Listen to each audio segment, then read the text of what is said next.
ನಮ್ಮ ಕಣ್ಣುಗಳನ್ನು ಮುಚ್ಚಿ ನಾವು ಪ್ರಾರ್ಥನೆ ಮಾಡೋಣ. ಈ ಬೆಳಗಿನ ಜಾವದಲ್ಲಿ ಮತ್ತು ಧಾವರ್ತಿ ಸರ್ವಶಕ್ತನಾದ ದೇವರ ಸನ್ನಿಧಾನದಲ್ಲಿ ನಾವು ಸೇರಿ ಬರುವಂತೆ ಸರ್ವಕೃಪಾಳುವಾದ ದೇವರು ನಮ್ಮನ್ನ ಜೀವಿತದಲ್ಲಿ ಕೊಟ್ಟಿರುವಂಥ ಈ ಒಂದು ಸಂದರ್ಭವನ್ನು ನೆನೆಸಿ ನಾವು ದೇವರಿಗೆ ಕೃತಜ್ಞತೆಯನ್ನು ಸಲ್ಲಿಸುವ.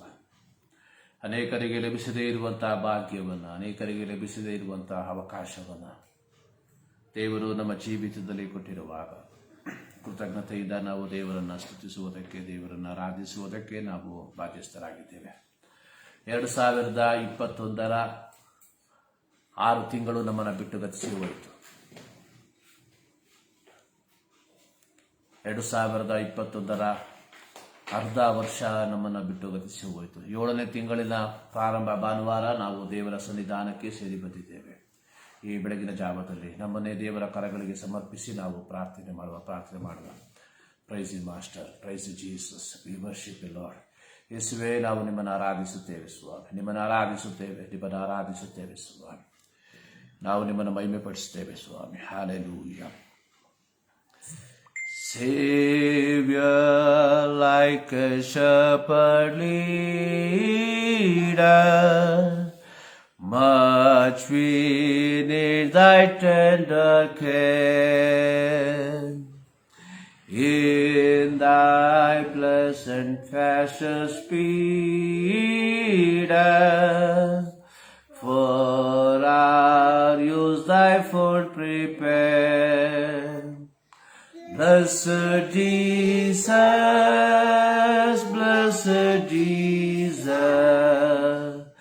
thou hast bought us thine behalf. Blessed Jesus,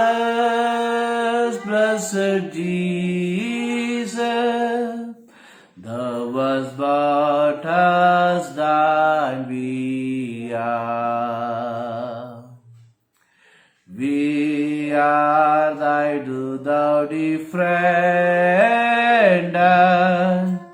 be the guardian on our way. Keep thy flock from sin, defend, seek us when we go astray. Blessed Jesus,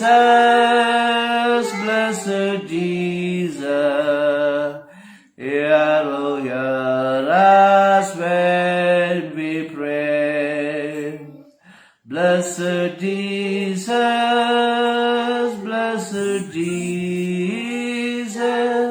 hear us when we pray. ಪರಲೋಕದಲ್ಲಿರುವ ನಮ್ಮ ಪ್ರೀತಿಯ ತಂದೆಯಾದ ದೇವರೇ, ಈ ಪರಿಶುದ್ಧ ಸಮಯಕ್ಕಾಗಿ ನಾವು ನಿಮಗೆ ಕೃತಜ್ಞತೆಯನ್ನು ಸಲ್ಲಿಸುತ್ತೇವೆ. ಹೌದು ಕರ್ತನೇ, ಈ ತಿಂಗಳಿನ ಪ್ರಾರಂಭ ಭಾನುವಾರದಲ್ಲಿ ನಿಮ್ಮ ಮಕ್ಕಳಾದ ನಾವು ನಿಮ್ಮ ಸನ್ನಿಧಾನಕ್ಕೆ ಸೇರಿ ಬರುವಂತೆ, ನಿಮ್ಮನ್ನು ಆರಾಧಿಸುವಂತೆ, ನಿಮ್ಮನ್ನು ಸ್ತುತಿಸುವಂತೆ, ನೀವು ಮಾಡಿರುವ ಉಪಕಾರಗಳನ್ನು ನೆನೆಸಿ ಕರ್ತನೇ ನಿಮಗೆ ಸ್ತೋತ್ರವನ್ನು ಸಲ್ಲಿಸುವಂತೆ ನಮ್ಮ ಜೀವಿತದಲ್ಲಿ ಕೊಟ್ಟಂತಹ ಈ ಒಂದು ಸಂದರ್ಭಕ್ಕಾಗಿ ನಿಮಗೆ ಕೋಟಿ ಕೋಟಿ ಸ್ತೋತ್ರ. ಹೌದು ಕರ್ತನೇ, ಇಂದು ನಾವು ಕರ್ತನೇ ನಮ್ಮ ಮನೆಗಳಲ್ಲಿ ಕುಳಿತುಕೊಂಡು ಕರ್ತನೇ ನಾವು ನಿಮ್ಮನ್ನು ಆರಾಧಿಸುತ್ತಿದ್ದೇವೆ. ಹೌದು ಕರ್ತನೇ, ನಮಗೆ ಸಿಕ್ಕುವಂತಹ ಈ ಸಂದರ್ಭಗಳಲ್ಲಿ ಕರ್ತನೇ ನಿಮ್ಮ ಸನ್ನಿಧಾನದಲ್ಲಿ ಕೃತಜ್ಞತೆಯಿಂದ ನಾವು ಸೇರಿ ಬರುವಂತೆ ನಮಗೆ ಕೊಟ್ಟಂತ ಕರ್ತನೇ ಈ ಒಂದು ಸಮಯಕ್ಕಾಗಿ ನಾವು ನಿಮಗೆ ವಂದನೆಯನ್ನ ಸಲ್ಲಿಸುವಂತವರಾಗಿದ್ದೇವೆ. ಇಂದಿನ ಆರಾಧನೆಯ ಕರ್ತನೇ ಸಂಪೂರ್ಣವಾಗಿ ನಿಮ್ಮ ಕರಗಳಿಗೆ ಸಮರ್ಪಿಸ್ತಾ ಇದ್ದೇವೆ. ಈ ಆರಾಧನೆಯ ಪ್ರಾರಂಭದಿಂದ ಅಂತ್ಯದವರೆಗೆ ದೇವರ ಪವಿತ್ರಾತ್ಮನ ಸಾನ್ನಿಧ್ಯವನ್ನ ನಾವು ಅನುಭವಿಸುವಂತೆ ನೀನು ಕೃಪೆ ಮಾಡೆಂಬುದಾಗಿ ನಾವು ಪ್ರಾರ್ಥಿಸುವಂತವರಾಗಿದ್ದೇವೆ. ನಾವು ಹಾಡುವಂತಹ ಹಾಡುಗಳನ್ನು ಆಶೀರ್ವದಿಸು. ನಾವು ಓದುವಂತಹ ಕೀರ್ತನೆಗಳನ್ನ, ನಾವು ಧ್ಯಾನ ಮಾಡುವಂತಹ ನಿಮ್ಮ ವಾಕ್ಯವನ್ನ ನಿಮ್ಮ ಕರಗಳಿಗೆ ಸಮರ್ಪಿಸ್ತಾ ಇದ್ದೇವೆ. ಎಲ್ಲದರ ಮೂಲಕವಾಗಿ ನಿನ್ನ ನಾಮ ಮಹಿಮೆ ಹೊಂದುವಂತೆ ನೀನು ಕೃಪೆ ಮಾಡೆಂಬುದಾಗಿ ನಾವು ಪ್ರಾರ್ಥಿಸುವಂತವರಾಗಿದ್ದೇವೆ. ಯೋಹಾನನು ಹೇಳಿದ ರೀತಿಯಲ್ಲಿ ಆತನು ನನ್ನಲ್ಲಿ ಬೆಳೆಯಬೇಕು, ನಾನು ತಗ್ಗಿಸಲ್ಪಡಬೇಕು ಎಂಬುದಾಗಿ ಈ ಬೆಳಗಿನ ಜಾವದಲ್ಲಿ ನಿನ್ನ ನಾಮಕರ್ತನೆ ನಮ್ಮ ಆರಾಧನೆಯಲ್ಲಿ ಮಹಿಮೆ ಹೊಂದುವಂತೆ ನೀನು ಕೃಪೆ ಮಾಡೆಂಬುದಾಗಿ ಪ್ರಾರ್ಥಿಸುವಂತವರಾಗಿದ್ದೇವೆ. ಕರ್ತನೆ, ಈ ಸಂದರ್ಭದಲ್ಲಿ ಇಂದಿನ ಆರಾಧನೆಯನ್ನ ತಂದೆ, ಮಗ, ಪವಿತ್ರಾತ್ಮನ ನಾಮದಲ್ಲಿ ನಾವು ಆರಂಭಿಸುವರಾಗಿದ್ದೇವೆ. ತ್ರಿಯೇಕ ದೇವರ ಸಾನ್ನಿಧ್ಯವನ್ನ ನಾವು ಪ್ರತಿಯೊಬ್ಬರು ಅನುಭವಿಸುವಂತೆ ನೀನು ಕೃಪೆ ಮಾಡು. ಪ್ರಾರ್ಥನೆ ಕೇಳಿದ್ದಕ್ಕಾಗಿ ಸ್ತೋತ್ರ. ಎಲ್ಲ ಸ್ತುತಿ, ಘನ, ಮಾನ, ಮಹಿಮೆ ನಿಮಗೆ ಮಾತ್ರ ನಾವು ಸಮರ್ಪಿಸುತ್ತಾ ಎಲ್ಲವನ್ನ ನಮಗಾಗಿ ಜೀವ ಕೊಟ್ಟಂತ ಯೇಸು ಕ್ರಿಸ್ತನ ಮುದುನಾಮದಲ್ಲಿ ಬೇಡುತ್ತೇವೆ ನಮ್ಮ ಪ್ರೀತಿಯ ತಂದೆಯೇ, ಆಮೇಲೆ. ದೇವನಾಮಕ್ಕೆ ಸ್ತೋತ್ರವಾಗಲಿ. ಈ ಪರಿಶುದ್ಧ ದಿನದಲ್ಲಿ ಮತ್ತೊಂದಾವರ್ತಿ ಈ ದೇವರನ್ನ ಆರಾಧಿಸುವುದಕ್ಕೆ ದೇವರು ನಮ್ಮ ಜೀವಿತದಲ್ಲಿ ಕೊಟ್ಟಿರುವಂತಹ ಈ ಒಂದು ಸಂದರ್ಭವನ್ನ ನೆನೆಸಿ ನಾವು ದೇವರಿಗೆ ಕೃತಜ್ಞತೆಯನ್ನ ಸಲ್ಲಿಸುವ. ದೇವರ ವಾಕ್ಯದಲ್ಲಿ ನಾವು ನೋಡುವಂಥದ್ದು, ಯಾರು ಸ್ತೋತ್ರಗಳೆಂಬ ಯಜ್ಞವನ್ನ ಸಮರ್ಪಿಸುತ್ತಾರೋ ಅವರು ನನ್ನನ್ನು ಮಹಿಮೆ ಪಡಿಸುವರು ಎಂಬುದಾಗಿ. ನಾವು ದೇವರಿಗೆ ಸಲ್ಲಿಸುವಂತಹ ಆರಾಧನೆ ದೇವರಿಗೆ ಸ್ತುತಿ ಸ್ತೋತ್ರಗಳನ್ನ ಸಲ್ಲಿಸುವಂತದ್ದಾಗಿದೆ. ಈ ಬೆಳಗಿನ ಜಾವದಲ್ಲಿ ಮತ್ತೊಂದಾವರ್ತಿ ದೇವರು ನಮ್ಮ ಜೀವಿತದಲ್ಲಿ ಮಾಡಿರುವಂತಹ ಎಲ್ಲ ಉಪಕಾರಗಳನ್ನ ನೆನೆಸಿ ನಾವು ದೇವರಿಗೆ ಹಾಡುಗಳ ಮೂಲಕವಾಗಿ ಸ್ತೋತ್ರವನ್ನ ಸಲ್ಲಿಸುವ. ಪ್ರಾರಂಭದಲ್ಲಿ ಸ್ತೋತ್ರ ಮಾಡುವೆ ನಿಮಗೆ ಓ ಯೇಸು, ಸ್ತೋತ್ರ ಮಾಡುವೆ ನಿಮಗೆ ಎಂಬ ಹಾಡನ್ನ ಹಾಡಿ ನಾವು ದೇವರನ್ನ ಆರಾಧಿಸೋಣ. ಇದು ಒಂದು ಅತ್ಯಂತ ಹಳೆಯ ಒಂದು ಹಾಡಾಗಿದೆ. ಈ ದಿನ ಆರಾಧನೆಯಲ್ಲಿ ಪ್ರಾರಂಭದಲ್ಲಿ ಸ್ತೋತ್ರ ಮಾಡುವೆ ನಿನಗೆ ಓ ಯೇಸು, ಸ್ತೋತ್ರ ಮಾಡುವೆ ನಿಮಗೆ ಎಂಬ ಹಾಡನ್ನ ಹಾಡಿ ದೇವರನ್ನ ಮಹಿಮೆಪಡಿಸುವ. ಸ್ತೋತ್ರ ಮಾಡುವೆ ನಿಮಗೆ ಓ ಯೇಸು, ಸ್ತೋತ್ರ ಮಾಡುವೆ ನಿಮಗೆ, ಸ್ತೋತ್ರ ಮಾಡುವೆ ನಿಮಗೆ ಓ ಯೇಸು, ಸ್ತೋತ್ರ ಮಾಡುವೆ ನಿಮಗೆ. ಮರಣದ ಮಾರ್ಗದಿ ಬಿಡಿಸಿದಿ ನನ್ನನ್ನು, ಪರಲೋಕ ರಾಜ್ಯಕ್ಕೆ ಸೇರಿಸಿದಿ ನನ್ನನ್ನು. ಮರಣದ ಮಾರ್ಗದಿ ಬಿಡಿಸಿದಿ ನನ್ನನ್ನು, ಪರಲೋಕ ರಾಜ್ಯಕ್ಕೆ ಸೇರಿಸಿದಿ ನನ್ನನ್ನು. ಧರಣಿಯ ರಕ್ಷಕರೇ ನೀನೇ ಯೇಸು, ಧರಣಿಯ ರಕ್ಷಕನೇ, ಧರಣಿಯ ರಕ್ಷಕನೇ ನೀನೇ ಯೇಸು, ಧರಣಿಯ ರಕ್ಷಕನೇ. ಸ್ತೋತ್ರ ಮಾಡುವೆ ನಿಮಗೆ ಓ ಯೇಸು, ಸ್ತೋತ್ರ ಮಾಡುವೆ ನಿಮಗೆ, ಸ್ತೋತ್ರ ಮಾಡುವೆ ನಿಮಗೆ ಓ ಯೇಸು, ಸ್ತೋತ್ರ ಮಾಡುವೆ ನಿಮಗೆ. ನರಕದ ಶಿಕ್ಷೆಯಿಂದ ತಪ್ಪಿಸಿದಿ ನನ್ನನ್ನು, ಸರ್ವ ದುರ್ನೀತಿಯಿಂದ ಬಿಡಿಸಿದಿ ನಾನು. ನರಕದ ಶಿಕ್ಷೆಯಿಂದ ತಪ್ಪಿಸಿದಿ ನಾನು, ಸರ್ವ ದುರ್ನೀತಿಯಿಂದ ಬಿಡಿಸಿದಿ ನಾನು. ಕರುಣೆಯ ಸಾಗರನೇ ನೀನೇ ಯೇಸು, ಕರುಣೆಯ ಸಾಗರನೇ,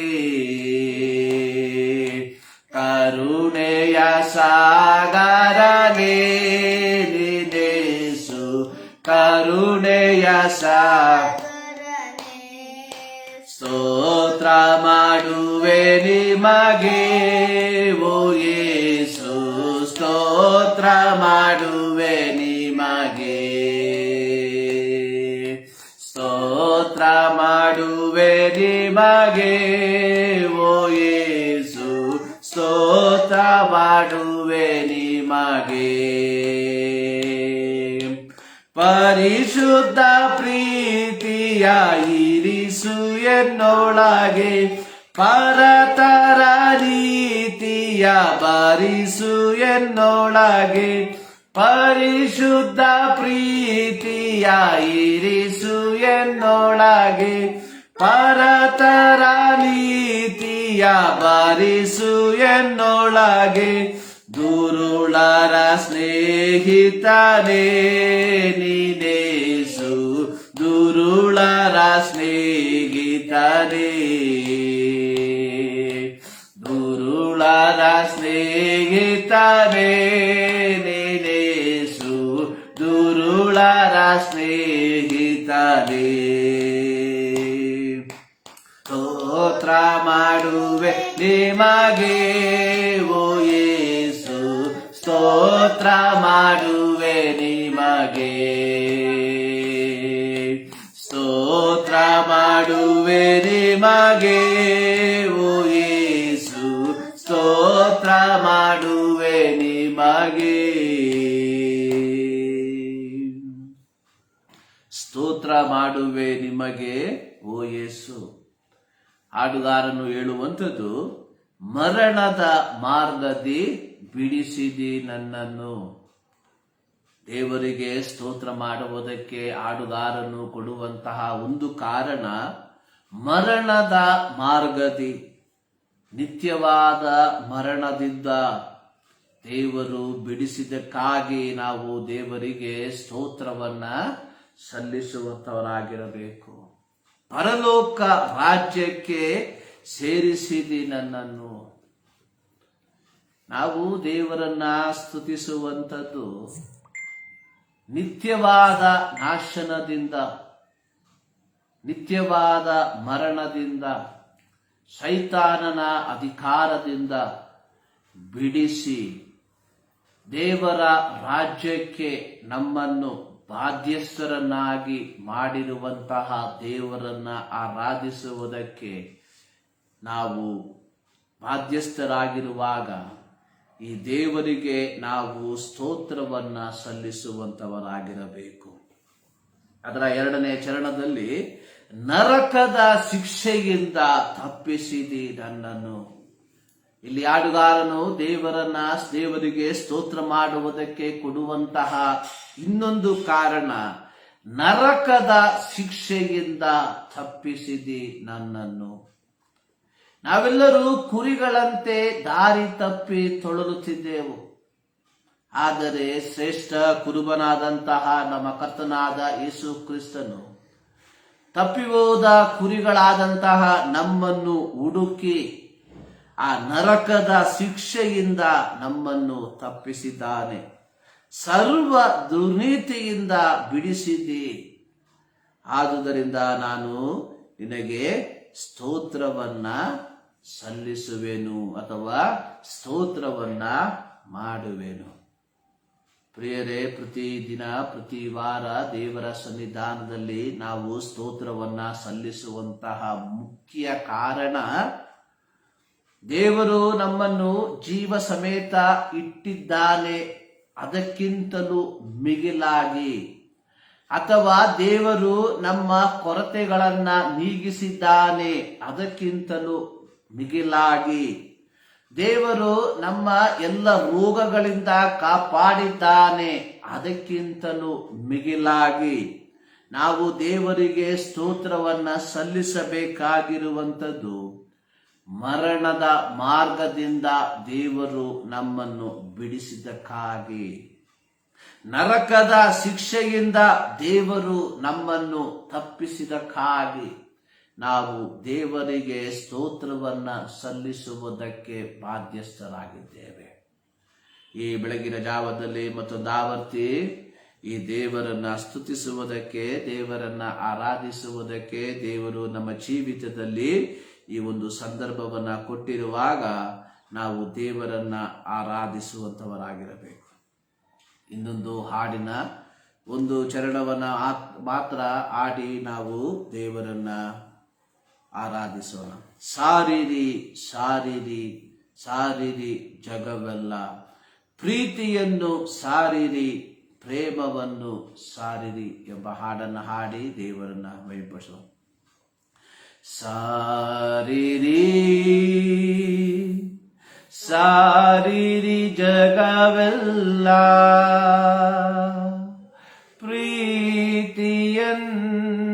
ಸಾರಿರಿ ಪ್ರೇಮವನ್ನು ಸಾರಿರಿ, ಪ್ರೀತಿಯನ್ನು ಸಾರಿರಿ, ಪ್ರೇಮವನ್ನು ಸಾರಿರಿ, ಸಾರಿರಿ ಸಾರಿರಿ ಜಗವೆಲ್ಲ.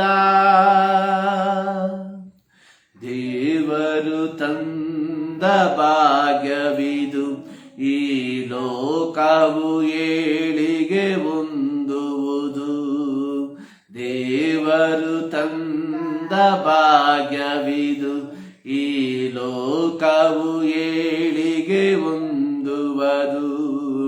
ಮಾನವ ರೂಪವ ತಾಳಿದನು ಯೇಸು, ಮಾನವ ರೂಪವ ತಾಳಿದನು, ಮಾನವ ರೂಪವ ತಾಳಿದನು ಯೇಸು, ಮಾನವ ರೂಪವ ತಾಳಿದನು.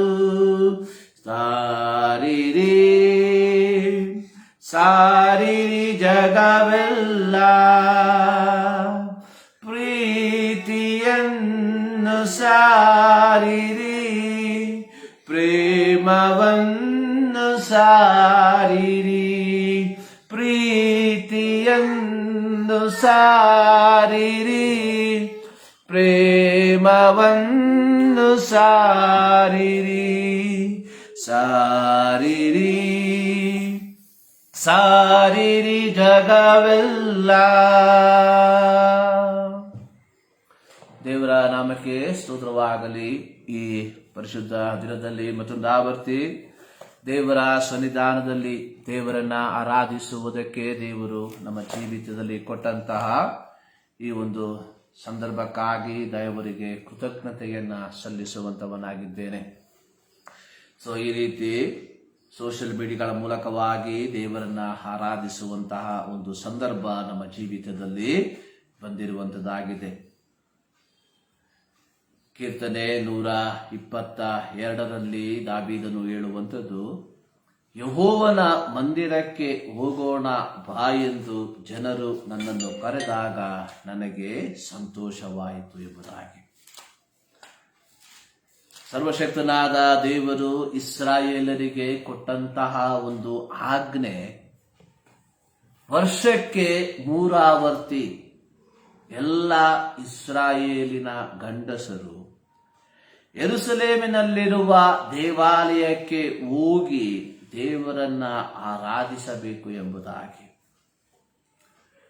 ಸೊ ಇಂತಹ ಸಂದರ್ಭವನ್ನ, ಇಂತಹ ಸನ್ನಿವೇಶಗಳನ್ನ ಎದುರು ನೋಡುತ್ತಿದ್ದಂತಹ ವ್ಯಕ್ತಿಗಳು, ಇಂತಹ ಅವಕಾಶಗಳು ಬರುವಂತಹ ಸಮಯದಲ್ಲಿ ಜನರು ಯೆಹೋವನ ಮಂದಿರಕ್ಕೆ ಹೋಗೋಣ ಎಂದು ಕರೆಯುವಾಗ ಅವರು ಸಂತೋಷ ಪಡುತ್ತಿದ್ದರು. ದಾವೀದನು ತನ್ನ ಅನುಭವದೊಟ್ಟಿಗೆ ಹೇಳುವಂಥದ್ದು, ಯೆಹೋವನ ಮಂದಿರಕ್ಕೆ ಹೋಗೋಣ ಬಾ ಎಂದು ಜನರು ನನ್ನನ್ನು ಕರೆದಾಗ ನನಗೆ ಸಂತೋಷವಾಯಿತು. ಇಂದು ದೇಶ ಹಾದು ಹೋಗುವಂತಹ ಈ ವಿಷಮಕರವಾದಂತಹ ಪರಿಸ್ಥಿತಿಗಳಲ್ಲಿ ಸಭೆ ಎಂಬ ಕಟ್ಟಡಗಳಲ್ಲಿ ಒಟ್ಟಾಗಿ ಕುಳಿತು ದೇವರನ್ನ ಆರಾಧಿಸುವುದಕ್ಕೆ ಆಗದೆ ನಮ್ಮ ಮನೆಗಳಲ್ಲಿ ಸೋಷಿಯಲ್ ಮೀಡಿಯಾಗಳ ಮೂಲಕವಾಗಿ ದೇವರನ್ನ ಆರಾಧಿಸುವಂತವರಾಗಿದ್ದೇವೆ. ಪ್ರಿಯರೇ, ಒಂದು ವಿಚಾರವನ್ನ ನಾವು ಯೋಚಿಸುವಂಥದ್ದು ಬಹಳ ಪ್ರಾಮುಖ್ಯವಾಗಿರುವಂಥದ್ದಾಗಿದೆ. ಇಂದು ಅನುಭವಿಸುವಂತಹ ಈ ಒಂದು ಪರಿಸ್ಥಿತಿ ಒಂದು 20 ವರ್ಷದ ಹಿಂದೆ ಬಂದಿದ್ದರೆ ನಾವು ಯಾವ ರೀತಿಯಾಗಿ ದೇವರನ್ನ ಆರಾಧಿಸುತ್ತಿದ್ದೆವು? ಇವತ್ತು ಪ್ರತಿಯೊಬ್ಬರ ಕೈಗಳಲ್ಲಿ ಸ್ಮಾರ್ಟ್ ಫೋನ್ಗಳ ಮೂಲಕವಾಗಿ, ಇಂಟರ್ನೆಟ್ ಮೂಲಕವಾಗಿ ದೇವರನ್ನ ಆರಾಧಿಸುವುದಕ್ಕೆ ಸಾಧ್ಯತೆ ಇದೆ. ಇದೇ ಒಂದು 20 ವರ್ಷಗಳ ಹಿಂದೆ ನಡೆದಿದ್ದರೆ ನಮ್ಮಲ್ಲಿ ಎಷ್ಟು ಜನರ ಬಳಿಯಲ್ಲಿ ನಾವು ಈ ಮಾಧ್ಯಮದ ಮೂಲಕವಾಗಿ ದೇವರನ್ನ ಆರಾಧಿಸುವುದಕ್ಕೆ ಸಾಧ್ಯವಾಗ್ತಾ ಇತ್ತು. ನಾವು ಒಂದು ಸಾರಿ ಯೋಚಿಸಬೇಕಾಗಿರುವಂಥದ್ದು ಅತಿ ಪ್ರಾಮುಖ್ಯವಾಗಿರುವಂತಹ ಒಂದು ಸಂಗತಿಯಾಗಿದೆ. ಈ ಸಂದರ್ಭದಲ್ಲಿ ದೇವರು ಈ ಒಂದು ಪರಿಸ್ಥಿತಿಗಳಲ್ಲಿ ಜನರು ಒಟ್ಟಾಗಿ ಸೇರಿ ದೇವರನ್ನ ಆರಾಧಿಸುವುದಕ್ಕೆ ಸಾಧ್ಯವಿಲ್ಲದೆ ತಮ್ಮ ತಮ್ಮ ಮನೆಗಳಲ್ಲಿ ಆಗಿರುವಾಗಲೂ ಈ ಸಾಮಾಜಿಕ ಜಾಲತಾಣಗಳ ಮೂಲಕವಾಗಿ ದೇವರನ್ನ ಆರಾಧಿಸುವುದಕ್ಕೆ ದೇವರು ನಮಗೆ ಸಂದರ್ಭವನ್ನ ಕೊಟ್ಟಿದ್ದಾರೆ. ಈ ಕೋವಿಡ್ ಬರುವುದಕ್ಕಿಂತ ಮುಂಚಿತವಾಗಿ ನಮ್ಮೆಲ್ಲರ ವಾಟ್ಸಪ್ಗಳಲ್ಲಿ ಬಂದಿರುವಂತಹ ಒಂದು ಮೆಸೇಜ್ ಅದು ಈಗಲೂ ಹರಿದಾಡುವಂತದನ್ನು ನಾವು ನೋಡುತ್ತೇವೆ. Mobile is not the holy Bible, Bible is the holy Bible. ಯಾಕೆಂದ್ರೆ ಅನೇಕರು ಸಭೆಗಳಿಗೆ ಸತ್ಯವೇದವನ್ನ ತರದೆ ಸತ್ಯವೇದದ ಪ್ರತಿಗಳನ್ನ ತಮ್ಮ ಮೊಬೈಲ್ಗಳಲ್ಲಿ ಡೌನ್ಲೋಡ್ ಮಾಡಿ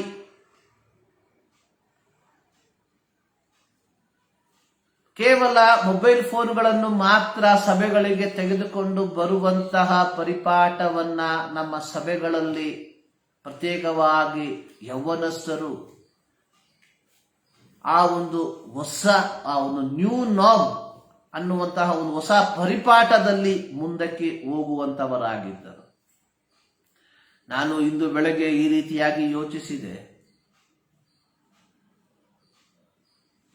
ಮೊಬೈಲ್ ಅನ್ನುವಂಥದ್ದು ಅಥವಾ ಮೊಬೈಲ್ ಅಲ್ಲಿರುವಂತಹ ಸತ್ಯವೇದ ಅನ್ನುವಂಥದ್ದು ಒಂದು ಪರಿಶುದ್ಧ ಸತ್ಯವೇದ ಅಲ್ಲ. ಅದು ವಾಸ್ತವಕ್ಕೆ ಸರಿಯಾಗಿರುವಂತಹ ಒಂದು ಮಾತು, ಅದರಲ್ಲಿ ಯಾವ ಸಂಶಯವೂ ಇಲ್ಲ. ಆದರೆ ಇಂದು ಸುಮಾರು 1.5 ವರ್ಷಗಳಿಂದ ನಮ್ಮ ಎಲ್ಲ ಸಭೆಗಳು, ನಮ್ಮ ಎಲ್ಲ ಆರಾಧನೆಗಳು ಇದೇ ಮೊಬೈಲ್ ಮೂಲಕವಾಗಿ ನಡೆಯುವಂಥದ್ದನ್ನ ನಾವು ನೋಡ್ತಾ ಇದ್ದೇವೆ. ಅನೇಕರು ಹೇಳುವಂಥದ್ದನ್ನು ನಾವು ಕೇಳಿರಬಹುದು. ನಾವು ಒಟ್ಟಾಗಿ ಸಭೆಯಾಗಿ ದೇವರನ್ನ ಆರಾಧಿಸುವುದಕ್ಕೆ ಸಾಧ್ಯವಾಗದೇ ಇದ್ದಾಗ್ಯೂ ಸೋಷಿಯಲ್ ಮೀಡಿಯಾಗಳಲ್ಲಿ ಅಥವಾ ಝೂಮ್ ಆ್ಯಪ್ನಲ್ಲಿ ನಡೆಯುವಂತಹ ಆರಾಧನೆಗಳನ್ನ ಯಾರು ಮಿಸ್ ಮಾಡಿಕೊಳ್ಬಾರದು ಎಂಬುದಾಗಿ. ದೇವರ ಚಿತ್ತವಿದ್ದರೆ ಮುಂದಿನ ವಾರದಿಂದ ಸಭೆಗಳು ಪುನಃ ಪ್ರಾರಂಭವಾಗುವಂಥದ್ದು ಎಂಬುದಾಗಿ ನಾವು ನಂಬುವಂತವರಾಗಿದ್ದೇವೆ. ಈ ಬೆಳಗಿನ ಜಾವದಲ್ಲಿ ನಾವು ಮತ್ತೊಂದಾವರ್ತಿ ದೇವರ ಸನ್ನಿಧಾನಕ್ಕೆ ನಾವು ಸೇರಿ ಬಂದಿರುವಾಗ ನಾವು ದೇವರನ್ನ ಸ್ತುತಿಸುವುದಕ್ಕೆ, ದೇವರನ್ನ ಆರಾಧಿಸುವುದಕ್ಕೆ ನಾವು ಬಾಧ್ಯಸ್ಥರಾಗಿದ್ದೇವೆ. ಯೆಶಾಯನ ಪ್ರವಾದನ ಗ್ರಂಥ ಅದರ 12ನೇ ಅಧ್ಯಾಯದ ಒಂದು ವಾಕ್ಯ ಈ ರೀತಿಯಾಗಿ ನಾವು ಓದುವಂತವರಾಗಿದ್ದೇವೆ. ಯೆಹೋವನಿಗೆ ಕೃತಜ್ಞತಾ ಸ್ತುತಿ ಮಾಡಿರಿ. ಪ್ರತಿ ಭಾನುವಾರಗಳಲ್ಲಿ ನಾವು ದೇವಾಲಯಕ್ಕೆ ಸೇರಿ ಬರುವಂಥದ್ದು ದೇವರನ್ನ ಸ್ತುತಿಸುವುದಕ್ಕೋಸ್ಕರವಾಗಿ. ಯೆಶಾಯನ ಪ್ರವಾದನ ಗ್ರಂಥ 12ನೇ ಅಧ್ಯಾಯ ಕೇವಲ 6 ವಾಕ್ಯಗಳನ್ನ ಒಳಗೊಂಡಿರುವಂತಹ ಒಂದು ಚಿಕ್ಕ ಅಧ್ಯಾಯ. ಈ ಅಧ್ಯಾಯದ ಮೇಲ್ಭಾಗದಲ್ಲಿ ಕನ್ನಡ ಸತ್ಯವೇದದಲ್ಲಿ ಬರೆದಿರುವಂಥದ್ದು ಯೆಹೋವನ ಸ್ತೋತ್ರ ಗೀತಗಳು. ಈ ಅಧ್ಯಾಯ ಪ್ರಾರಂಭವಾಗುವಂಥದ್ದು ಆ ದಿನದಲ್ಲಿ ನೀನು ಹೇಳುವುದೇನೆಂದರೆ, ಆ ದಿನದಲ್ಲಿ. 4ನೇ ವಾಕ್ಯ ಪ್ರಾರಂಭವಾಗುವಂಥದ್ದು ಆ ದಿನದಲ್ಲಿ ನೀನು ಹೇಳುವುದೇನೆಂದರೆ, ಆ ದಿನದಲ್ಲಿ. 1ನೇ ವಾಕ್ಯದಲ್ಲಿ ನಾವು ನೋಡುವಂಥದ್ದು ಯೆಹೋವನೇ, ನಾನು ನಿನಗೆ ಕೃತಜ್ಞತೆಯನ್ನ ಸಲ್ಲಿಸುವೆನು. ಆ ದಿನದಲ್ಲಿ ನೀನು ಹೇಳುವುದೇನೆಂದರೆ, ಯೆಹೋವನೇ, ನಾನು ನಿನಗೆ ಕೃತಜ್ಞತೆಯನ್ನ ಸಲ್ಲಿಸುವೆನು. 4ನೇ ವಾಕ್ಯದಲ್ಲಿ ನಾವು ನೋಡುವಂಥದ್ದು ಆ ದಿನದಲ್ಲಿ ನೀನು ಹೇಳುವುದೇನೆಂದರೆ, ಯೆಹೋವನಿಗೆ ಕೃತಜ್ಞತಾ ಸ್ತುತಿ ಮಾಡಿರಿ. ಈ ಎರಡು ಸಂಭವಗಳನ್ನ ನಾವು ಅವಲೋಕಿಸುವಾಗ ಇಸ್ರಾಯೇಲ್ ಮಕ್ಕಳು ಅವರು ಅನುಭವಿಸುವಂತಹ ಪರಿಸ್ಥಿತಿಗಳ ಪ್ರತಿಕೂಲಗಳ ಮಧ್ಯದಲ್ಲಿ ಒಂದು ದಿನವನ್ನ ದೇವರು ಇಸ್ರಾಯೇಲರಿಗಾಗಿ ಇಟ್ಟಿರುವಂತಹ ಒಂದು ದಿನ ಇದೆ. ಆ ದಿನದಲ್ಲಿ ಅಂದರೆ ತಮ್ಮ ದಾಸತ್ವದಿಂದ ತಮ್ಮನ್ನು ಗುಲಾಮತನದಿಂದ ಬಿಡುಗಡೆ ಮಾಡುವಂತಹ ಆ ದಿನದಲ್ಲಿ ತಮ್ಮ ದೇಶದಿಂದ ತಮ್ಮನ್ನು ಗುಲಾಮರಾಗಿ ತೆಗೆದುಕೊಂಡು ಹೋಗಿ ಅಲ್ಲಿಂದ ಬಿಡುಗಡೆ ಮಾಡಿ ಸ್ವಂತ ರಾಜ್ಯಕ್ಕೆ ಕರೆದುಕೊಂಡು ಬರುವಂತಹ ಆ ದಿನದಲ್ಲಿ ಇಸ್ರಾಯೇಲರು ಹೇಳುವಂಥದ್ದು, ನಾವು ನಿಮಗೆ ಕೃತಜ್ಞತೆಯನ್ನ ಸಲ್ಲಿಸುತ್ತೇವೆ. 4ನೇ ವಾಕ್ಯದಲ್ಲಿ ಹೇಳುವಂಥದ್ದು, ಆ ದಿನದಲ್ಲಿ ನಾವು ನಿಮಗೆ ಕೃತಜ್ಞತಾ ಸ್ತುತಿಯನ್ನ ಮಾಡ್ತೇವೆ. ಪ್ರಿಯರೇ, ದೇವರ ಸನ್ನಿಧಾನದಲ್ಲಿ ಸೇರಿ ಬರುವಂತಹ ಪ್ರತಿಯೊಂದು ನಿಮಿಷಗಳಲ್ಲಿ ಪ್ರತಿಯೊಬ್ಬ ದೇವರ ಮಗನು ಮಗಳು ಹೇಳುವಂಥದ್ದು, ಯೆಹೋವನಿಗೆ ಕೃತಜ್ಞತಾ ಸ್ತುತಿ ಮಾಡಿರಿ. ಕಾರಣ ಪಾಪದಲ್ಲಿ, ಶಾಪದಲ್ಲಿ, ಮರಣದಲ್ಲಿ ಬಿದ್ದಿದ್ದಂತಹ ನಮ್ಮನ್ನ ಯೇಸು ಕ್ರಿಸ್ತನು ತನ್ನ ಅಮೂಲ್ಯವಾದ ರಕ್ತವನ್ನ ಕೊಟ್ಟು ನಮ್ಮನ್ನ ಕೊಂಡುಕೊಂಡು ನಮ್ಮನ್ನು ಆತನ ಮಕ್ಕಳಾಗಿ ಮಾರ್ಪಡಿಸಿರುವಾಗ ನಮ್ಮ ಜೀವಿತದಲ್ಲಿ ಪ್ರತಿ ದಿನಗಳಲ್ಲಿ ದೇವರ ಸನ್ನಿಧಾನಕ್ಕೆ ನಾವು ಸೇರಿ ಬರುವಂತಹ ಸಂದರ್ಭದಲ್ಲಿ ನಾವು ಹೇಳುವಂಥದ್ದು, ಯೆಹೋವನಿಗೆ ಕೃತಜ್ಞತಾ ಸ್ತುತಿ ಮಾಡಿರಿ. ಪ್ರಿಯರೇ, ನಮ್ಮ ಜೀವಿತದಲ್ಲಿ ದೇವರಿಗೆ ಕೃತಜ್ಞತಾ ಸ್ತುತಿಯನ್ನ ಮಾಡುವಂತವರಾಗಿದ್ದೇವ. ಅನೇಕ ಸಂದರ್ಭಗಳಲ್ಲಿ ನಾವು ದೇವರಿಗೆ ಕೃತಜ್ಞತಾ ಸ್ತುತಿಯನ್ನ ಮಾಡುವಂಥದ್ದು ನಮ್ಮ ಜೀವಿತದಲ್ಲಿ ಹೊಂದಿಕೊಂಡಂತಹ ಭೌತಿಕ ಆಶೀರ್ವಾದಗಳಿಗೋಸ್ಕರವಾಗಿ ಮಾತ್ರವೇ ಆಗಿರುವಂತದ್ದಾಗಿದೆ. ದೇವರು ನನ್ನ ಪ್ರಾರ್ಥನೆಯನ್ನ ಕೇಳಿ ನನ್ನ ಕಷ್ಟವನ್ನ ಪರಿಹಾರ ಮಾಡಿರುವುದಕ್ಕಾಗಿ, ದೇವರು ನನ್ನ ಪ್ರಾರ್ಥನೆಯನ್ನ ಕೇಳಿ ನನಗೆ ಹೊಸ ವಸ್ತುಗಳನ್ನ ಕೊಟ್ಟಿರುವುದಕ್ಕಾಗಿ, ದೇವರು ನನ್ನ ಪ್ರಾರ್ಥನೆಯನ್ನ ಕೇಳಿ ನನ್ನ ಮೇರೆಯನ್ನ ವಿಸ್ತಾರ ಮಾಡಿದಕ್ಕಾಗಿ ನಾವು ದೇವರಿಗೆ ಕೃತಜ್ಞತೆಯನ್ನ ಸಲ್ಲಿಸುವಂತಹ ಒಂದು ಪರಿಪಾಠವನ್ನ ನಮ್ಮ ಜೀವಿತದಲ್ಲಿ ಅಳವಡಿಸಿಕೊಂಡಿದ್ದೇವೆ. ಪ್ರತ್ಯೇಕವಾಗಿ ನಮ್ಮ ಸಭೆಗಳಲ್ಲಿ ಸಾಕ್ಷಿಗಳನ್ನು ಹೇಳುವಂತಹ ಸಂದರ್ಭದಲ್ಲಿ ನಾವು ಕೇಳುವಂತ ಮಾತು, ದೇವರು ಇವುಗಳಿಂದ ನನ್ನನ್ನು ಬಿಡಿಸಿದ್ದನು, ಅದಕ್ಕಾಗಿ ದೇವರಿಗೆ ಸ್ತೋತ್ರ. ದೇವರು ನನ್ನ ರೋಗವನ್ನ ವಾಸಿ ಮಾಡಿದನು, ಅದಕ್ಕಾಗಿ ದೇವರಿಗೆ ಸ್ತೋತ್ರ. ಆದರೆ ಪ್ರಿಯರೇ, ದೇವರು ನನ್ನನ್ನು ನನ್ನ ಪಾಪದಿಂದ ಬಿಡುಗಡೆ ಮಾಡಿದ್ದಾನೆ, ಅದಕ್ಕಾಗಿ ನಾನು ದೇವರಿಗೆ ಸ್ತೋತ್ರವನ್ನ ಸಲ್ಲಿಸುತ್ತೇನೆ ಎಂಬುದಾಗಿ ನಮ್ಮಲ್ಲಿ ಎಷ್ಟು ಜನರು ಧೈರ್ಯವಾಗಿ ಹೇಳುವಂತವರಾಗಿದ್ದೇವೆ. ದೇವರನ್ನ ಸ್ತುತಿಸುವಂಥದ್ದು ಅಂದರೆ ದಾಸತ್ವದಿಂದ ಬಿಡುಗಡೆ ಮಾಡಿ ಶಾಶ್ವತವಾದ ಪುತ್ರನ ಪದವಿಯನ್ನ ಕೊಟ್ಟಂತ ದೇವರ ಪ್ರೀತಿಯನ್ನ ನೆನೆಸಿ ಹೃದಯದ ಅಂತರಾಳದಿಂದ ದೇವರನ್ನ ಸ್ತುತಿಸುವಂತದ್ದಾಗಿದೆ ಕೃತಜ್ಞತಾ ಪ್ರಾರ್ಥನೆ, ಕೃತಜ್ಞತಾ ಸ್ತುತಿ ಅನ್ನುವಂಥದ್ದು. ಇದನ್ನ ನಮ್ಮ ಜೀವಿತದಲ್ಲಿ ಅಳವಡಿಸಿಕೊಂಡಿದ್ದೇವ ಎನ್ನುವಂತಹ ಒಂದು ಪ್ರಶ್ನೆಯನ್ನ ನಮಗೆ ನಾವೇ ಕೇಳಬೇಕಾಗಿರುವಂತಹ ಒಂದು ಕಾಲಘಟ್ಟಗಳಲ್ಲಿ ನಾವು ಸೇರಿ ಬಂದಿದ್ದೇವೆ. ಆ ದಿನದಲ್ಲಿ ನೀವು ಹೇಳುವುದೇನೆಂದರೆ, ಪ್ರಿಯರೇ, ಇಂದು ಆ ಒಂದು ದಿನವಾಗಿದೆ. ಇಂದು 4 ಜುಲೈ 2021 ಭಾನುವಾರ. ಈ ಯೇಸು ಸ್ವಾಮಿಯನ್ನ ನಮ್ಮ ಜೀವಿತದಲ್ಲಿ ಅಂಗೀಕಾರ ಮಾಡದೆ ಹೋಗಿದ್ದರೆ, ಈ ಯೇಸು ಸ್ವಾಮಿಯನ್ನ ನಮ್ಮ ಜೀವಿತದಲ್ಲಿ ನಮ್ಮ ತಂದೆ ತಾಯಿಗಳು ಪರಿಚಯ ಪಡಿಸದೆ ಹೋಗಿದ್ದರೆ ಇಂದು ನಾವು ಎಲ್ಲಿ ಇರುತ್ತಿದ್ದೆವು? ಇಸ್ರಾಯೇಲರು ಹೇಳುವಂಥದ್ದು, ಆ ದಿನದಲ್ಲಿ ನಾವು ಯೆಹೋವನಿಗೆ ಕೃತಜ್ಞತಾ ಸ್ತುತಿಯನ್ನ ಮಾಡ್ತೇವೆ. ಯಾವ ದಿನದಲ್ಲಿ? ದಾಸತ್ವದಿಂದ ಬಿಡುಗಡೆ ಮಾಡಿ ವಾಗ್ದಾನ ದೇಶಕ್ಕೆ ದೇವರು ನಮ್ಮನ್ನು ಕರ್ಕೊಂಡು ಬರುವಂತಹ ಆ ದಿನದಲ್ಲಿ ನಾವು ದೇವರಿಗೆ ಕೃತಜ್ಞತಾ ಸ್ತುತಿಯನ್ನ ಮಾಡುತ್ತೇವೆ. ಪ್ರಿಯರೇ, ಈ ಬೆಳಗಿನ ಜಾವದಲ್ಲಿ ದೇವರ ಸನ್ನಿಧಾನಕ್ಕೆ ನಾವು ಸೇರಿ ಬಂದಿರುವಂತಹ ಈ ಸಂದರ್ಭದಲ್ಲಿ ನಾವು ನೆನೆಸಬೇಕು,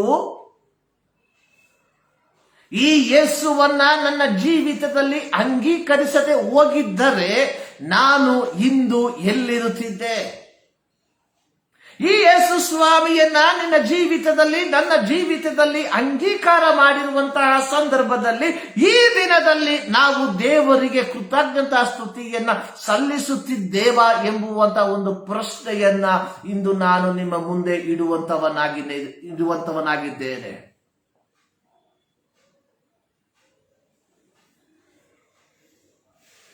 ಆ ದಿನದಲ್ಲಿ, ಆ ದಿನವು ಈ ದಿನವಾಗಿದೆ ಪ್ರಿಯರೇ. ದೇವರು ನಮಗೆ ಈ ಒಂದು ಅವಕಾಶವನ್ನ, ದೇವರು ನಮಗೆ ಈ ಒಂದು ಸಂದರ್ಭವನ್ನ ಕೊಟ್ಟಿರುವಾಗ ದೇವರಿಗೆ ಕೃತಜ್ಞತೆಯನ್ನ ಸಲ್ಲಿಸುವುದಕ್ಕೆ ನಾವು ಬಾಧ್ಯಸ್ಥರಾಗಿದ್ದೇವೆ ಎಂಬುವಂಥದ್ದನ್ನ ನೀನು ನಾನು ಮರೆಯಬಾರದು.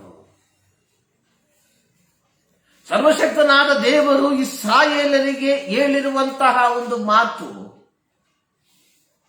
ನಾನು ನಿಮ್ಮನ್ನು ವಾಗ್ದಾನ ದೇಶಕ್ಕೆ ನಡೆಸಿ ಅಲ್ಲಿ ನೆಲೆಗೊಳಿಸಿದಾಗ ನೀವು ಗರ್ವದಿಂದ ನಿಮ್ಮ ದೇವರನ್ನ ಮರೆಯಬಾರದು.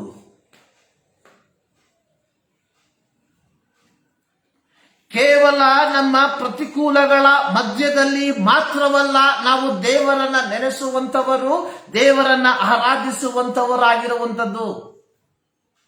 ನಮ್ಮ ಜೀವಿತದ ಪ್ರತಿಯೊಂದು ಕ್ಷಣಗಳಲ್ಲಿ ನಾವು ದೇವರನ್ನ ಸ್ತುತಿಸುವಂತವರು, ದೇವರನ್ನ ಆರಾಧಿಸುವಂತವರಾಗಿರಬೇಕು ಎಂಬುದಾಗಿ ದೇವರು ನಮ್ಮಿಂದ ಎದುರು ನೋಡುವಂತವನಾಗಿದ್ದಾನೆ. ಇಂದು ನಾನು ಹೇಳುವುದಕ್ಕೆ ಬಯಸುವಂತಹ ಒಂದು ಚಿಕ್ಕ ಚಿಂತೆ, ಟ್ರಾನ್ಸ್ಪರೆನ್ಸಿ ಇನ್ ಅವರ್ ವರ್ಷಿಪ್. ದೇವರ ಆರಾಧನೆಯಲ್ಲಿ ನಮ್ಮ ಪಾರದರ್ಶಕತೆ. Transparency in our worship.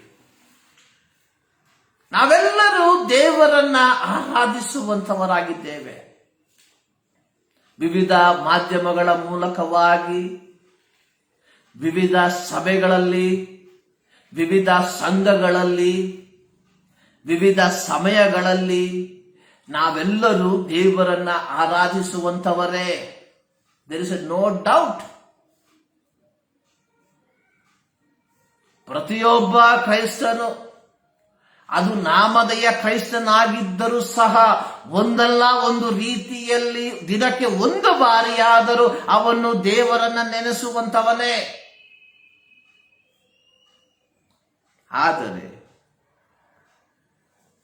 ಒಂದು ಪ್ರಶ್ನೆ ನಿಮ್ಮ ಮಧ್ಯದಲ್ಲಿ, ನಿಮ್ಮ ಮುಂದೆ ಇಡುವುದಕ್ಕೆ ನಾನು ಬಯಸುವಂಥದ್ದು, ನಮ್ಮ ಆರಾಧನೆಯಲ್ಲಿ ಪಾರದರ್ಶಕತೆ ಇದೆಯೋ?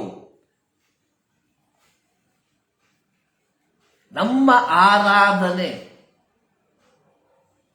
ನಮ್ಮ ಹೃದಯಕ್ಕೆ ಅನುಗುಣವಾಗಿ ಇರುವಂಥದ್ದು, ಅಥವಾ ನಮ್ಮ ಆರಾಧನೆ ಕೇವಲ ತೋರ್ಪಡಿಸುವಿಕೆಯ ಆರಾಧನೆಯಾಗಿದೆಯೋ?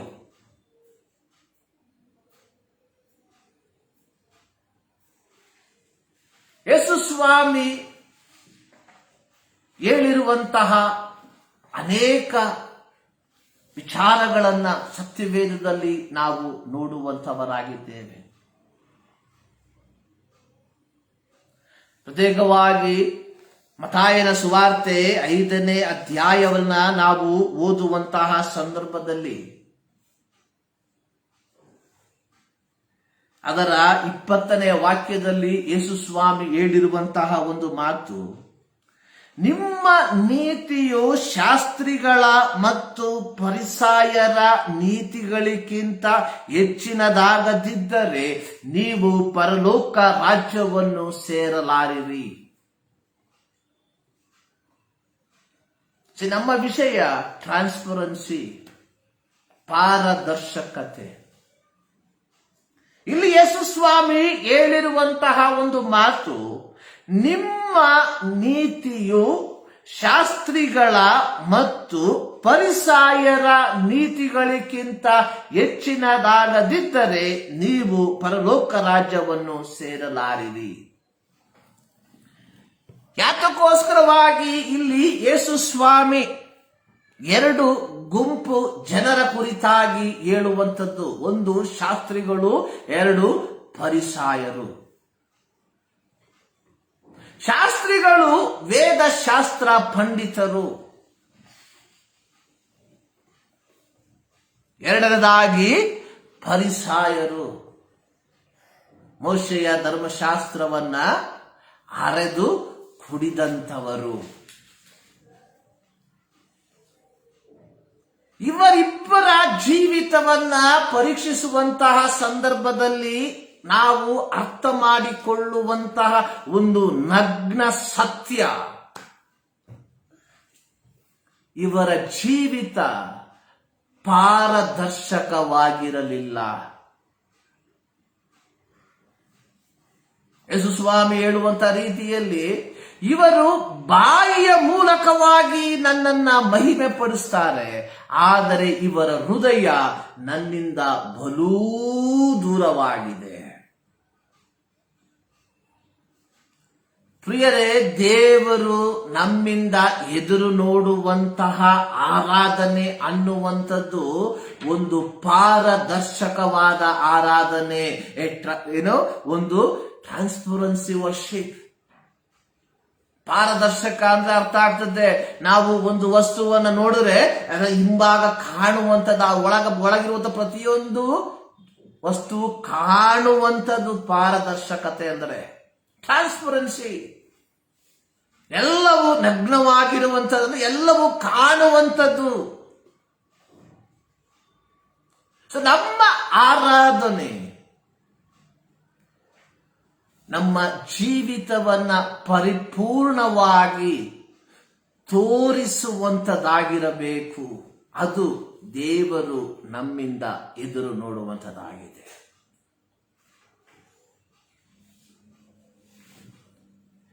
ಪ್ರಿಯ ದೇವ ಜನರೇ,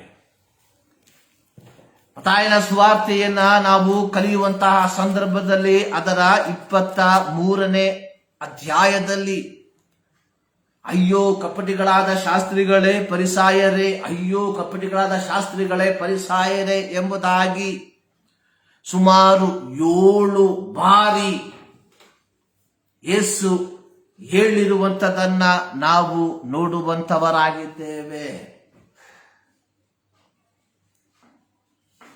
ಈ 2021ರ ಕಾಲಘಟ್ಟಗಳಲ್ಲಿ ಜೀವಿಸುವಂತಹ ನಾವು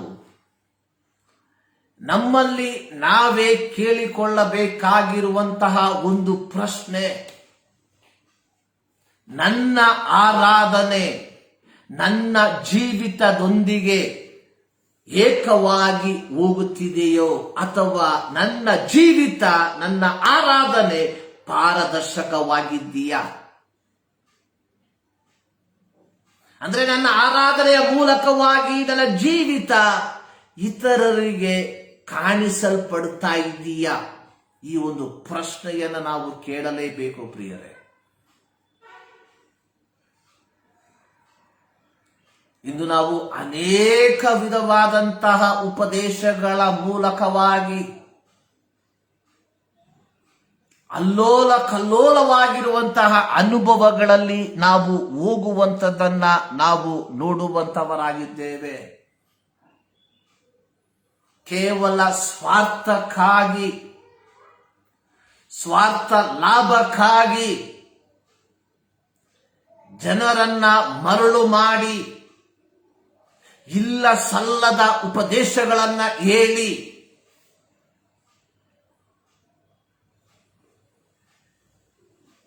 ಮುಂದಕ್ಕೆ ಹೋಗುವಂಥದ್ದನ್ನ ನಾವು ನೋಡುವಂಥವರಾಗಿದ್ದೇವೆ. ಆದರೆ ಈ ಬೆಳಗಿನ ಜಾವದಲ್ಲಿ ಸರ್ವಶಕ್ತನಾದ ದೇವರು ನಮಗೆ ಕೇಳುವಂತಹ ಅಥವಾ ಹೇಳುವಂತಹ ಒಂದೇ ಒಂದು ಮಾತು, ನಮ್ಮ ಜೀವಿತ ಪಾರದರ್ಶಕವಾಗಿರಬೇಕು. ಅಪೊಸ್ತಲನಾದ ಪೌಲನು ಹೇಳುವಂಥದ್ದು, ಪ್ರಸಂಗಿಸಿ ನಾನೇ ಇಲ್ಲದೆ ಹೋಗದಂತೆ ನಾನು ನನ್ನ ಜೀವಿತವನ್ನು ಪರೀಕ್ಷಿಸಿಕೊಳ್ತೇನೆ ಎಂಬುದಾಗಿ.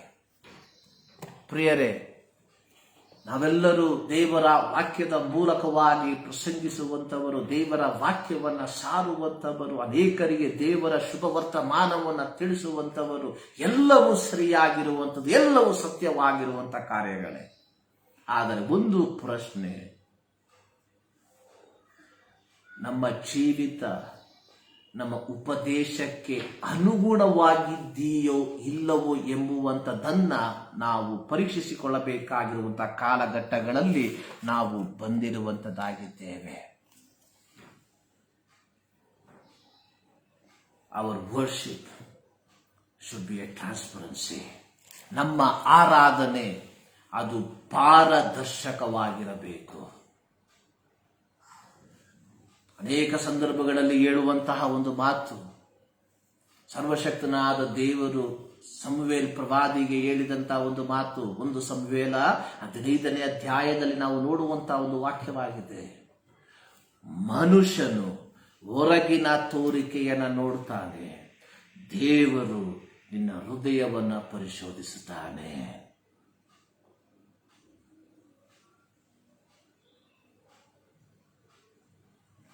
Man look your outward appearance, but God sees your heart. ದೇವರು ನೋಡುವಂಥದ್ದು ನಮ್ಮ ಹೃದಯಗಳನ್ನ. ದೇವರು ನೋಡುವಂಥದ್ದು ನಮ್ಮ ಅಂತರಂಗವನ್ನ. ದೇವರು ಪರೀಕ್ಷಿಸುವಂಥದ್ದು ನಮ್ಮ ಒಳಗಿನ ಯೋಚನೆಗಳನ್ನ. ಕೀರ್ತನೆ 139ರಲ್ಲಿ ದಾವೀದನು ಹೇಳುವಂಥದ್ದು, ಯೆಹೋವನೇ ನೀನು ನನ್ನನ್ನು ಪರೀಕ್ಷಿಸಿ ತಿಳುಕೊಂಡಿದ್ದಿ, ನಾನು ಕೂತುಕೊಳ್ಳುವುದು ಹೇಳುವುದು ನಿನಗೆ ಗೊತ್ತದೆ, ದೂರದಿಂದಲೇ ನನ್ನ ಆಲೋಚನೆಯನ್ನು ಬಲ್ಲವನಾಗಿರುತ್ತಿ, ನಾನು ನಡೆಯುವುದನ್ನು ಮಲಗುವುದನ್ನು ಶೋಧಿಸಿ ಗ್ರಹಿಸಿಕೊಳ್ಳುತ್ತಿ, ನನ್ನ ನಡತೆಯೆಲ್ಲ ನಿನಗೆ ಗೋಚರವಾಗಿದೆ. ಯೆಹೋವನೇ, ನನ್ನ ನಾಲಿಗೆಯ ಮಾತುಗಳಲ್ಲಿ ನೀನು ಅರಿಯದೇ ಇರುವಂಥದ್ದು ಒಂದು ಇಲ್ಲ. ಇಲ್ಲಿ ಕೀರ್ತನೆಗಾರನು ಹೇಳುವಂಥದ್ದು ಪ್ರತ್ಯೇಕವಾಗಿ ಅದರ 23, 24ನೇ ವಾಕ್ಯಗಳಲ್ಲಿ, ಕೀರ್ತನೆ 139, 23, 24 ವಾಕ್ಯಗಳಲ್ಲಿ ದಾವೀದನ ಒಂದು ಪ್ರಾರ್ಥನೆ, ದೇವ ನನ್ನನ್ನು ಪರೀಕ್ಷಿಸಿ ನನ್ನ ಹೃದಯವನ್ನ ತಿಳಿದುಕೋ, ನನ್ನನ್ನು ಶೋಧಿಸಿ ನನ್ನ ಆಲೋಚನೆಯನ್ನ ಗೊತ್ತು ಮಾಡು, ನಾನು ಕೇಡಿನ ಮಾರ್ಗದಲ್ಲಿ ಇರುತ್ತೇನೋ ನೋಡಿ ಸನಾತನ ಮಾರ್ಗದಲ್ಲಿ ನನ್ನನ್ನು ನಡೆಸು. ನಮ್ಮ ಆರಾಧನೆ ಅದು ಪಾರದರ್ಶಕವಾದ ಆರಾಧನೆಯೋ? Our worship is a transparency. ನಾವು ದೇವರನ್ನ ಸ್ತುತಿಸುವಂಥದ್ದು ಅಥವಾ ದೇವರ ಸೇವೆ, ನಾವು ಮಾಡುವಂತಹ ದೇವರ ಸೇವೆ ಪಾರದರ್ಶಕವಾಗಿದೆಯೋ ಎಂಬ ಒಂದು ಪ್ರಶ್ನೆಯನ್ನು ನಾವು ಕೇಳುವಂತವರಾಗಿರಬೇಕು.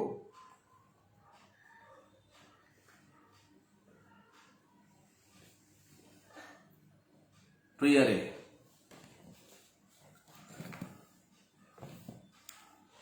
there is a day that God appointed for each and everyone. ನಮ್ಮೆಲ್ಲರಿಗಾಗಿ ದೇವರು ಒಂದು ದಿನವನ್ನ ನಿಶ್ಚಯಿಸಿದ್ದಾನೆ. ಆನ್ ದಟ್ ಡೇ, ಆ ದಿನದಲ್ಲಿ ನಾವು ಮಾಡಿದ ಪ್ರತಿಯೊಂದು ಕಾರ್ಯಗಳು ಗೋಚರವಾಗುವಂಥದ್ದಾಗಿದೆ.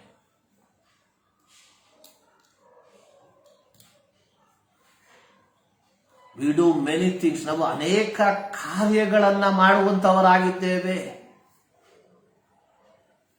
ಸೇವೆಗಳಲ್ಲಿ ನಮ್ಮನ್ನೇ ನಾವೇ ವಿವಿಧ ರೀತಿಗಳಲ್ಲಿ ತೊಡಗಿಸಿಕೊಳ್ಳುವಂತವರಾಗಿದ್ದೇವೆ. ಎಲ್ಲವೂ ಸತ್ಯವೇ. But what is the intention? ನಿನ್ನ ಮನೋಭಾವ ಏನಾಗಿದೆ? ಅದು ಒಂದು ಪ್ರಶ್ನೆಯನ್ನ ದೇವರು ನೋಡುವಂತವನಾಗಿದ್ದಾನೆ. What is our intention in the ministry? ಸೇವೆಯಲ್ಲಿ ನಮ್ಮ ಮನೋಭಾವ ಏನು? ಉದ್ದೇಶ ಏನು? ನಮ್ಮ ಸೇವೆಯು ಪಾರದರ್ಶಕವಾಗಿದೆಯಾ? Let our ministry is transparency before god.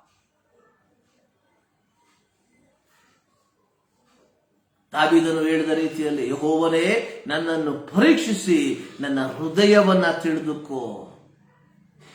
ದೇವರು ನಮ್ಮನ್ನ ಪರೀಕ್ಷಿಸುವಾಗ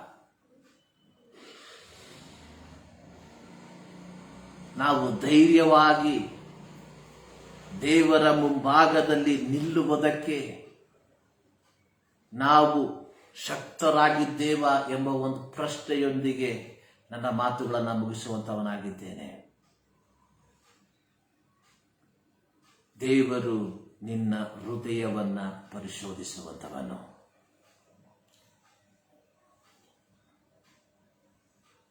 ಮನುಷ್ಯನು ನಿನ್ನ ಹೊರಗಿನ ತೋರಿಕೆಯನ್ನ ನೋಡಿ ನಿನಗೆ ಅಂಕಗಳನ್ನು ಕೊಡುವಾಗ, ಸರ್ವಶಕ್ತನಾದ ದೇವರು ನಿನ್ನ ಹೃದಯವನ್ನ ಪರೀಕ್ಷಿಸಿ ನಿನಗೆ ಅಂಕಗಳನ್ನ ಕೊಡುವಂತವನಾಗಿದ್ದಾನೆ. ನಮ್ಮ ಜೀವಿತ ಪಾರದರ್ಶಕವಾಗಿರಲಿ. ನಾವು ಕೇವಲ ಹೇಳುವಂತವರು ಮಾತ್ರವಲ್ಲ, ನಾವು ಹೇಳುವಂತದನ್ನ ನಮ್ಮ ಜೀವಿತದಲ್ಲಿ ಅಳವಡಿಸುವವರು ಆಗಿರುವಂತವರಾಗಿರಬೇಕು. ಅದೇ ಯಥಾರ್ಥವಾದಂತಹ ಕ್ರೈಸ್ತ ಜೀವಿತ. ಪ್ರಾರ್ಥನೆ ಮಾಡೋಣ. ಪರಲೋಕದಲ್ಲಿರುವ ನಮ್ಮ ಪ್ರೀತಿಯ ತಂದೆಯಾದ ದೇವರೇ, ಮತದಾವರ್ತಿ ನಿಮ್ಮ ಸನ್ನಿಧಾನಕ್ಕೆ ನಾವು ಸೇರಿ ಬರ್ತಾ ಇದ್ದೇವೆ ಸ್ವಾಮಿ. ಹೌದು ಕರ್ತನೆ, ದೇವರೇ, ನಮ್ಮ ಜೀವಿತವನ್ನ ಮತದಾವರ್ತಿ ನಿಮ್ಮ ಮುಂಭಾಗದಲ್ಲಿ ಸಮರ್ಪಿಸುವಂತವರಾಗಿದ್ದೇವೆ. ದೇವ, ನನ್ನನ್ನು ಪರೀಕ್ಷಿಸಿ ನನ್ನ ಹೃದಯವನ್ನು ತಿಳಿದುಕೋ. ಕರ್ತನೆ, ನೀನು ನಮ್ಮನ್ನ ಪರೀಕ್ಷಿಸುವಾಗ ನಮ್ಮ ಜೀವಿತ ನಿಮ್ಮ ಮುಂಭಾಗದಲ್ಲಿ ಕರ್ತನೆ ಸ್ವಚ್ಛವಾಗಿ, ಸ್ಪಷ್ಟವಾಗಿ, ಸ್ಫಟಿಕವಾಗಿ ಕಾಣಲ್ಪಡುವಂತೆ ನೀನು ಕೃಪೆ ಮಾಡಬಹುದಾಗಿ ಪ್ರಾರ್ಥಿಸುತ್ತೇವೆ.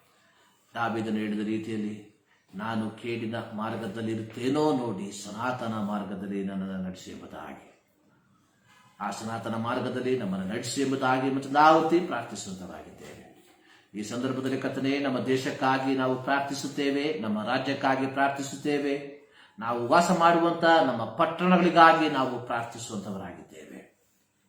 ನಮ್ಮ ದೇಶವನ್ನ, ನಮ್ಮ ರಾಜ್ಯವನ್ನ, ನಮ್ಮ ಪಟ್ಟಣಗಳನ್ನ ಆಶೀರ್ವದಿಸು. ನಮ್ಮ ಆಳ್ವಿಕೆ ಮಾಡುವಂತವರಿಗಾಗಿ ನಾವು ಪ್ರಾರ್ಥಿಸುವಂತವರಾಗಿದ್ದೇವೆ ಸ್ವಾಮಿ. ಹೌದು ಕರ್ತನೆ, ರಾಜನ ಮನಸ್ಸು ಯೆಹೋವನ ಕೈಯಲ್ಲಿ ನೀರಿನ ಕಾಲುವೆಯೋಪಾದಿಯಲ್ಲಿದೆ, ತನಗೆ ಬೇಕಾದ ಕಡೆಗೆ ತಿರುಗಿಸುತ್ತಾನೆ ಎಂಬುದಾಗಿ ನಿನ್ನ ವಾಕ್ಯದಲ್ಲಿ ಇದೆ ಸ್ವಾಮಿ.